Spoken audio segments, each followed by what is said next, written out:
Are you two watching? Throwing the ball to your dogs on a beautiful winter day is fun. Rushing to the hospital in excruciating pain, though, is not.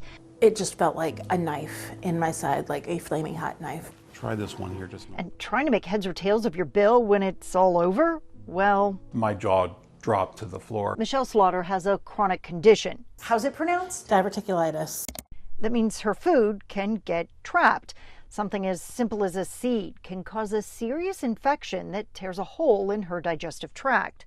When I go to a burger joint, I can't have sesame seeds. I can't have poppy seeds on my bagels. I can't have strawberries. Michelle's husband Dave says it has sent her to the ER 3 times in the past decade, and that last visit cost nearly double what they expected. And it's not because of their copay, it's because of that column on your bill that tells you the rate negotiated by your insurance. So it was in network. Yes.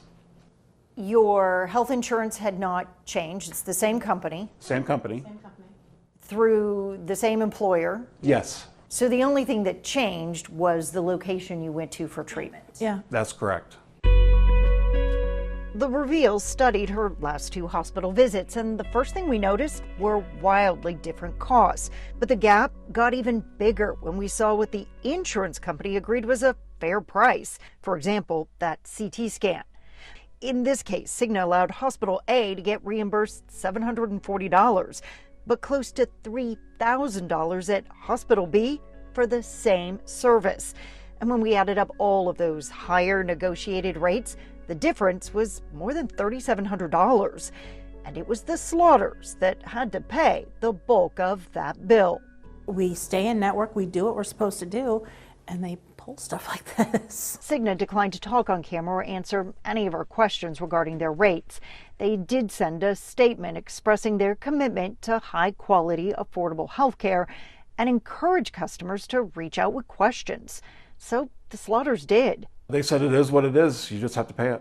It creates a marketplace that's impossible for the average person to understand, and I think that's by design. Liz Coyle, the executive director of the consumer advocacy group Georgia Watch, says medical bills are almost always a guessing game. Last year, federal lawmakers mandated hospitals post prices online. We asked the Slaughters to see if those reports could help them find a cheaper hospital. It took a while to find the information. None of this looks like you. It doesn't look like me at all. This is beyond frustrating. Give up? I'm done. I'm done. So I popped in to try to help. What the? What they found was a huge string of data. I don't need to be looking at code, yo. Codes that meant nothing to them. When these were first implemented at the federal level, we did provide comments to suggest that these data dumps will not be helpful to patients. And Anna Adams with the Georgia Hospital Association understands the confusion and the frustration. While insurers negotiate rates with an entire hospital system, think Piedmont or Wellstar, the rates at each facility will differ. One part of town might have to pay more to attract nurses and physicians. Another hospital may treat a higher percentage of low-income patients. they're being reimbursed either not at all or below what it costs them to provide that service.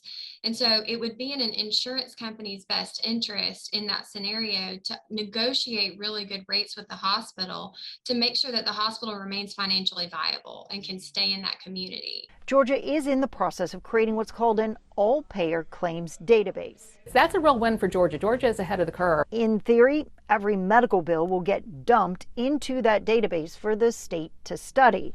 Don't worry, it won't include names and personal information. But the hope is that it will reveal what a service really should cost. Transparency, okay. We should have a better understanding of why there might be those discrepancies and whether they are justified.